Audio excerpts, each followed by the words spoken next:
So here's a fun fact that I don't think enough people know. Maybe Norwegians know it, but maybe not enough English speakers know it.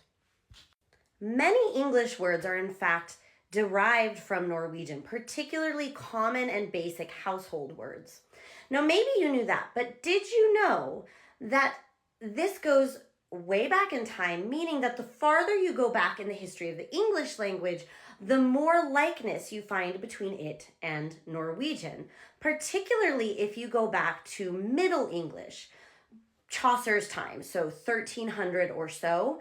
You see so many more cognates between these two languages. Now, if you're Norwegian, you may not know who Chaucer is because, of course, being a native English speaker, our English classes in America, eventually we learn about the historic famous writers in English, such as Shakespeare. But before Shakespeare was Chaucer. And in my generation, most kids in high school had to memorize the prologue to Chaucer's Canterbury Tales in the original Middle English and recite it from memory. And everybody hated it because it's like speaking another language. I'm going to show you in a minute, so watch to the whole end. But do you know who was super great at it? Your girl Kari, who had been going to Norwegian school for several years at that point and was on her way to being fluent. I had no trouble with the Middle English. And this persisted into my PhD program too. Whenever I would take a medieval English literature class, I was the one person, even though I wasn't a medieval literature specialist, I could read the Middle English like tops. And it's a fun skill, a hidden talent that doesn't have a lot of use in my life. But I thought it might be interesting for you guys to see it here now, particularly because Norwegians are not always that familiar with Chaucer. You may know that English is derived from Norwegian. You may be much less aware of what Middle English in that time sounded like, which is much more like Norwegian. So let's dive in. I want to show you. It's so exciting. So the first thing I'm going to do is I'm just going to read it in the original Middle English with Middle English original spelling on one side of the screen and English, modern English translation on the other.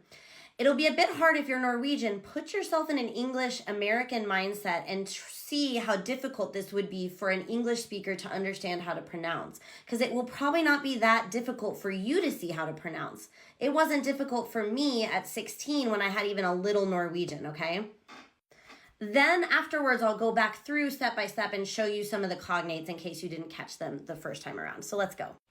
One the April with the shore sötta, the drakt of marsh had persed to the rotta, and bathed every vine is switch liquor, of which virtue engendered is the floor. One's affairs ek with the sweat breath, inspired hath in every holt and heath. The tendre kroppes and the younge sonna hath in the ram his halvkors I ronna, and smalle fugles maken melodia that sleppen av the nykt with open ya. Så prikket han natur in hyr courages, than a longen folk to go on pilgrimages, and pomeres for to seken strange strandes, to ferne halves quoth I sondre landes. And specialia fra every skires enda of England till Canterbury they wenda, the holy blissful martyr for to seka, that hem hath holpen one that they were syka. Now, you could rightfully argue that I am putting a very Norwegian accent on all that. That's fair, I probably am.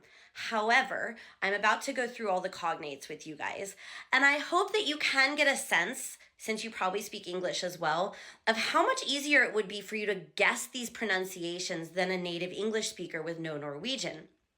Secondly, when we talk about old poetry like this, we talk about rhyme and meter. That's called scansion.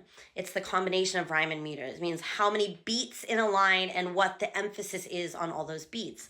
One reason that I added in a lot of Norwegian tonefall is because you can see how the natural rhythm of tonefall gives it the proper meter and rhythm per beat for the lines. So that says something as well about the influence of Norwegian on Middle English. Okay, so let's go through some of the cognates if they didn't pop out to you on their own. So, one the April with the shore sötta. That means, as it showed earlier, when April with his sweet showers. So, April, shores. I don't really know if you would say that in Norwegian, but it feels very Norwegian to me. Sötta, sweet. S-O-O-T-E. An English speaker would say soot or suit. They wouldn't know how to say that, but sutta is a actual cognate. That is how, in Chaucer's time, they said the word sweet. The dracht of March had perset to the rotta. Marsh, so it's spelled March, but you are taught in school that you say marsh. So it's a cognate with Norwegian. Rotta, root, that's a cognate to this day. And bathed every vine is swish liqueur. A lot of people think the swish here means sweet, but it means such in this kind, this such liqueur. And if you think about swish is their word for such, in Norwegian it's slik. You see that there is some connection there.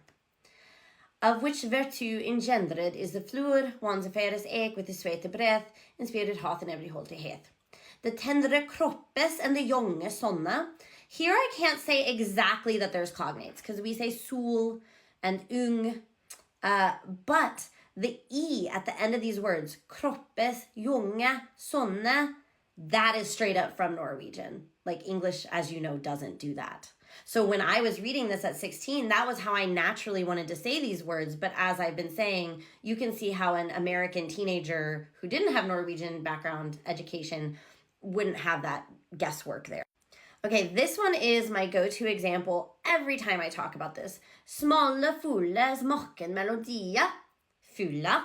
It's spelled fouls, so that's how an American or English speaker would say it.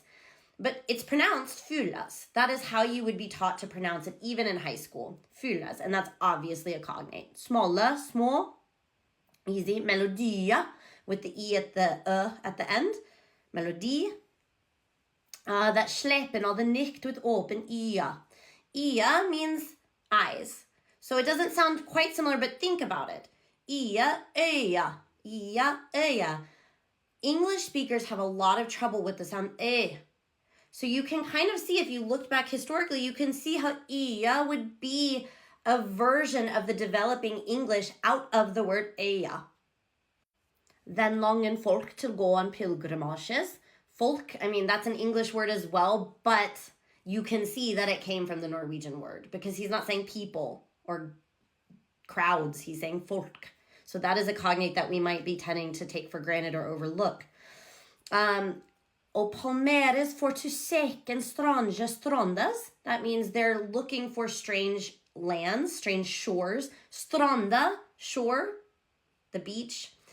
And then this one you might overlook too, because it's very normal to you to say for to seka, for to söka. But we don't say for to in English, in modern English. But in the 1300s, when it was more closely related to Norwegian, they did for to seek strange lands. Later, instead of saying strondas for shores, they say londas, some londe, lands, new lands. And here's the most fun one that I just noticed today. The end, they say the holy blissful martyr for to seek, that he that helped them when they were sick, syka, that hem hath holpen. Hem, that means him, like Jesus. Ham. So here it's hem, but it means it comes from ham. That ham hath holpen when that they were syka. And that too, when that they were. Da at de var. That's not something we would say in modern English. Anyway, this is like a fun little fact that I've never had a chance to share with anybody who would care. So hopefully you found it kind of interesting. Maybe you learned a bit more about the history of English, if not some of Norwegian.